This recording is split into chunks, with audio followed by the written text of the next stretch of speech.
The engines had gone quiet, but the heat from them still shimmered in the afternoon air.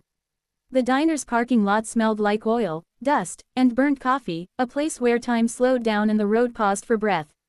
The bikers had arranged themselves in a loose half-circle, boots planted wide, backs against chrome and steel, laughing about nothing important. Their jackets told stories without words, faded patches, stitched names, symbols worn soft by sun and rain. To outsiders, they looked intimidating. To each other, they were just men and women stealing a moment of peace before the next stretch of highway. A truck rumbled past. A fly buzzed lazily near a spilled milkshake. Someone flicked a cigarette butt into a soda can. Then the sound came, small, sharp, and wrong. Crying. It cut through the low hum of the afternoon like a cracked note in a quiet song. At first, it was distant, almost easy to ignore. But then it got closer, faster, panicked. A little girl burst into the parking lot as if chased by fear itself. She couldn't have weighed more than a school backpack. Her feet were bare, red from gravel and heat. Her dress was wrinkled, stained at the hem, clinging to her knees as she ran. Her hair stuck to her wet cheeks, eyes wide and wild with terror. She stumbled, caught herself, and then saw them. The bikers. For a heartbeat, she froze. Anyone else might have turned away, scared by the leather, the size, the hard faces. But desperation pushed her forward. She ran straight toward them, sobbing so hard her words tangled together. "They're beating my mama," she screamed. "Please. They're hurting her." Everything stopped. Laughter died mid-breath. One biker slowly stood, his chair tipping backward. Another lowered his coffee cup without realizing it, dark liquid spilling onto the concrete. Conversations vanished as if someone had turned off the sound of the world. The little girl collapsed to her knees just a few steps from them, hands clenched into fists, shoulders shaking. She tried to speak again, but the words came out broken, swallowed by sobs. A big man with a gray-streaked beard moved first. He didn't rush. He didn't bark orders. He simply walked forward and knelt, lowering himself until he was eye level with her. The leather of his jacket creaked softly as he rested one knee on the ground. "Hey," he said, voice low and steady, like calm water. "You're okay now. Take a breath." She looked at him like she didn't know whether to believe him. Her eyes flicked over his beard, his tattoos, the heavy rings on his fingers. Then she broke down again, pressing her fists into her eyes. "They won't stop," she cried. "I told them to stop. They won't." The man didn't touch her yet. He knew better. He held his hands open, palms up, showing there was no danger. "What's your name, sweetheart?" "Lily," she sniffed. "All right, Lily," he said gently. "I'm right here. Where's your mom?" She pointed down the cracked road beside the diner, toward a row of tired apartment buildings leaning like they'd given up years ago. "There. In our house. They're mad. They're yelling. I didn't know who else to ask." Behind the bearded man, chairs scraped loudly as the rest of the bikers stood. The sound was sudden, sharp, and made Lily flinch. One woman biker immediately crouched beside her, offering a soft smile, resting a helmet on the ground so it wouldn't look threatening. "You did the right thing," the woman said. "You were very brave." Lily shook her head fiercely.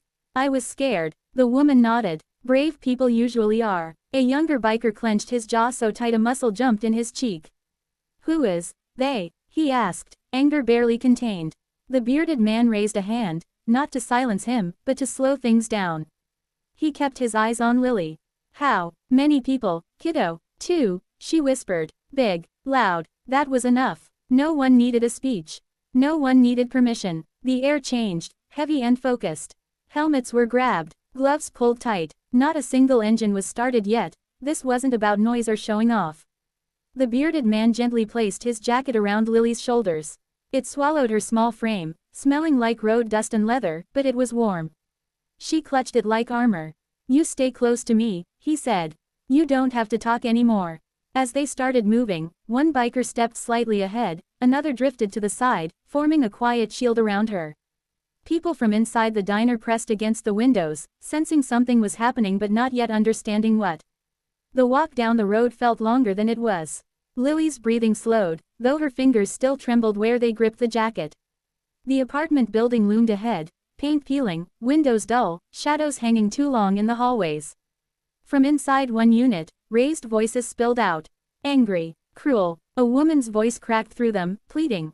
Lily stopped dead. "That's her," she whispered. The bikers halted with her. The bearded man crouched again, meeting her eyes. Listen to me, he said quietly. You're safe. Stay right here with her. He nodded to the woman biker, and don't move unless we say so. Lily swallowed hard and nodded. The man stood and walked toward the door. The others fell in behind him, boots heavy but controlled, faces unreadable. He lifted his hand and knocked once. Not loud, not gentle, just enough to be heard. The shouting inside stopped, and the world held its breath. The door opened just a few inches at first, held back by a chain that rattled as it tightened. A man's face appeared in the gap, flushed, sweaty, eyes sharp with irritation that hadn't yet realized it should be fear. He took in the sight of the bikers one by one, the boots lined up on cracked concrete, the broad shoulders, the stillness that felt nothing like hesitation. What do you want? He snapped. The bearded biker didn't raise his voice. He didn't push the door. He simply leaned forward enough that his presence filled the small opening. We're here about the woman inside, he said evenly. The man scoffed. This is private. Behind the door, a sound slipped through, a stifled sob, the unmistakable hitch of someone trying not to cry out loud. That stopped being private, the biker replied, when a child ran barefoot into traffic to beg for help. The chain went slack. The door opened wider. Inside, the apartment was dim and tense, the air thick with anger and something broken. A lamp lay on its side. A chair had been shoved back hard enough to scrape the wall. Near the far corner stood a woman, her arms wrapped around herself, hair disheveled, eyes red and shining with fear. Another man stood too close to her, puffed up with false confidence, as if volume alone could keep control. When the bikers stepped inside, the room seemed to shrink. Who the hell are you? The second man barked, taking a step forward before thinking better of it. The bikers didn't fan out aggressively. They didn't crowd the men. They simply stood, solid, immovable, filling the space with calm authority. One of them gently closed the door behind them, the soft click louder than a slam ever could. We're the people who don't look away, the bearded man said. The first man laughed nervously. You think you can just walk in here and... Enough, another biker interrupted, his voice low but sharp, like a blade laid flat on a table. This ends now. The woman in the corner finally lifted her head. Her eyes moved over the bikers' faces, disbelief flickering through her fear. Her gaze darted toward the doorway. Toward where her daughter waited outside. Where's my baby? She whispered. She's safe, the woman biker said immediately, stepping slightly into view so her voice carried warmth instead of threat. She did exactly what she should have done. The second man cursed under his breath. This is blown out of proportion. The bearded biker took one slow step forward, not toward the men, but toward the woman. He stopped several feet away, making it clear his focus was on her safety, not confrontation. Ma'am, he said gently, are you hurt? Her lips trembled. She nodded once. That was it. No signal was needed. The air shifted. The men felt it too, the moment when bluff stopped working. The second man backed up a step, hands lifting instinctively. Hey, nobody needs trouble. You already brought it, the younger biker replied, his jaw tight, eyes locked. You just didn't expect it to knock back. The bearded biker spoke again, calm as ever. You're going to leave, right now. You're going to take whatever you came with and walk out that door. And you're not coming back. And if we don't, the first man muttered, trying to recover his edge. The biker met his eyes. Then the police will have a much longer story to listen to. And trust me, this room has witnesses now. Silence stretched. The men looked at each other, searching for courage that had drained away. Toughness crumbled fast when faced with people who didn't need to shout. Fine, one spat. This isn't worth it. They moved past the bikers, shoulders hunched, eyes down. No one touched them. No one chased them. The door closed behind them with a finality that echoed. The woman collapsed onto the edge of the couch, her strength finally giving out. The woman biker knelt beside her, speaking softly, offering a clean cloth, a steady presence. Another biker checked the room quietly, righting the lamp, pushing the chair back into place, restoring order without comment. Outside, Lily waited. The door opened, and the bearded biker stepped aside so she could see inside. Her mother looked up, and in that instant, fear vanished, replaced by relief so powerful it stole the air from her lungs.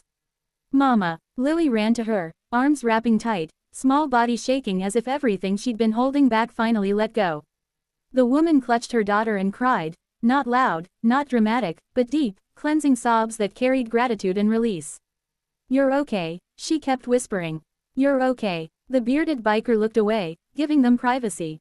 One by one, the others stepped back, respectful, silent.